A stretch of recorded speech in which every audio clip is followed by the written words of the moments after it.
Tiga. Baik, Assalamualaikum warahmatullahi wabarakatuh.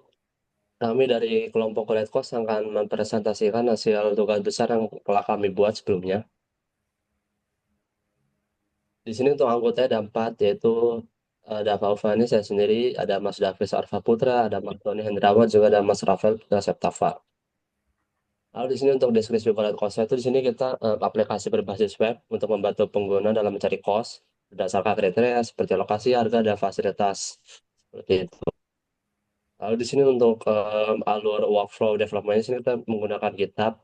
Yaitu yang pertama itu kita buat isu terlebih dahulu, baru push di branch developmentnya masing-masing, lalu di pull request dari PR, di review juga oleh PR, lalu di merge domain ketika sudah fix atau ketika sudah benar dikoreksi oleh PR-nya.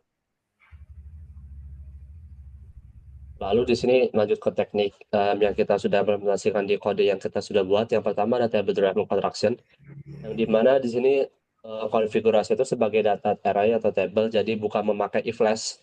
Jadi di sini cukup memakai array.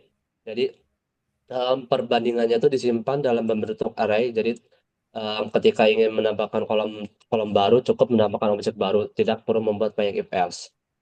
Lalu selanjutnya itu kode Rails atau library. Di sini fungsinya itu untuk seperti satu tempat agar tidak ditulis berulang. Jadi file yang lain itu cukup memanggil fungsi dari UTS. Jadi kayak import file dari file tertentu.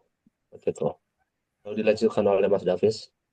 Ya, baik di sini ada teknik namanya runtime configuration. Nah, di teknik runtime configuration ini memungkinkan pengaturan sistem tuh diubah tanpa ngubahin kode sumbernya. Jadi, semua konfigurasi itu ada di file.env. Jadi, misalnya ada di .env ada database URL, Java secret, port, dan nilai dapat diubah melalui file.env. Lalu di sini selanjutnya juga di sini di proyek kami menggunakan API atau Application Programming Interface. Di sini API itu digunakan buat komunikasi antara frontend dan backend melalui endpoint task. Jadi tiap endpoint itu didefinisikan di file routes dan ditangani oleh controller. Untuk selanjutnya di sini akan dijelaskan oleh rekan saya. Ya, selanjutnya adalah parameterization atau generates, di mana di sini kami gunakan pada file repository.ts dan utils.ts, di mana di sini kita menggunakan untuk mengambil berbagai tipe data dari database, misalnya ada teks, kemudian ada integer dan sebagainya. Lalu di sini ada Selanjutnya akan automata, yaitu teknik untuk mengatur alur status pemesanan menggunakan finite state machine. Setiap perubahan status harus melewati validasi transisi. Transisi yang tidak valid akan ditolak.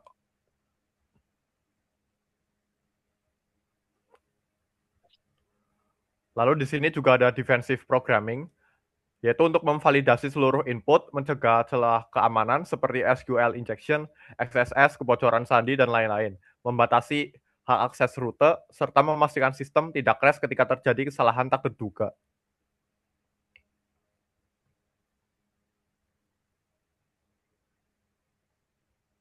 selanjutnya ada design pattern, di mana di sini kami gunakan sebagai salah satu dari program kami, yaitu ada singleton pattern, di mana di sini kita gunakan pada objek pool, di mana akan dibuat satu kali dan digunakan di berbagai query database. Kemudian ada controller service repository pattern, di mana kami menggunakan beberapa layer, misalnya ada layer controller, ada database, routes, dan juga service. Oke, selanjutnya ada clean code. Yang dimana di sini kita sudah menerapkan tiga prinsip. Yang pertama KISS, yang dimana di sini kita code membuatnya sesederhana mungkin agar tidak ada logik yang rumit. Lalu yang kedua itu ada SRP, yang dimana di sini hanya memiliki satu tanggung jawab. Jadi didefinisikan sebagai endpoint authentication seperti register dan juga login. Lalu ada dry, yang dimana di sini kontrolnya itu tidak perlu menulis kode REST lagi seperti status, JSON agar tidak berulang lagi. Jadi responnya itu lebih konsisten dan juga kode lebih mudah dirawat dan juga dibaca pastinya. Lalu bisa dilanjutkan oleh Mas Davis. Baik di sini terima kasih Mas Lava. Di sini kita menerapkan unit testing juga. Di sini untuk unit testing kita menggunakan Jest pada folder test dan beberapa file yang diuji di sini adalah convertible, satu mesin dan util, dan hasilnya di sini tesnya itu 17 page yang menunjukkan bahwa seluruh total testingnya itu berjalan dengan sempurna.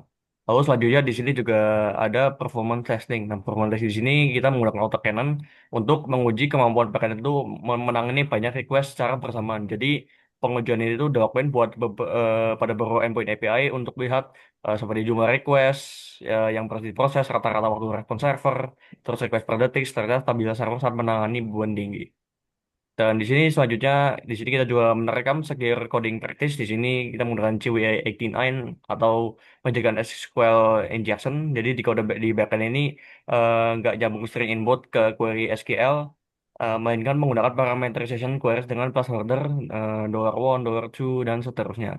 Di driver PostgreSQL ini akan memisahkan antara intrusi SQL dengan data input user sehingga mencegah serangan insecurity dan lainnya. Dan di sini adalah source coded dari tugas besar kami dan beserta anggotanya. Lalu sekian presentasi dari kami. Terima kasih sudah menonton presentasi kami. Kurang lebihnya mohon maaf. Selamat malam semuanya. Wassalamualaikum warahmatullahi wabarakatuh.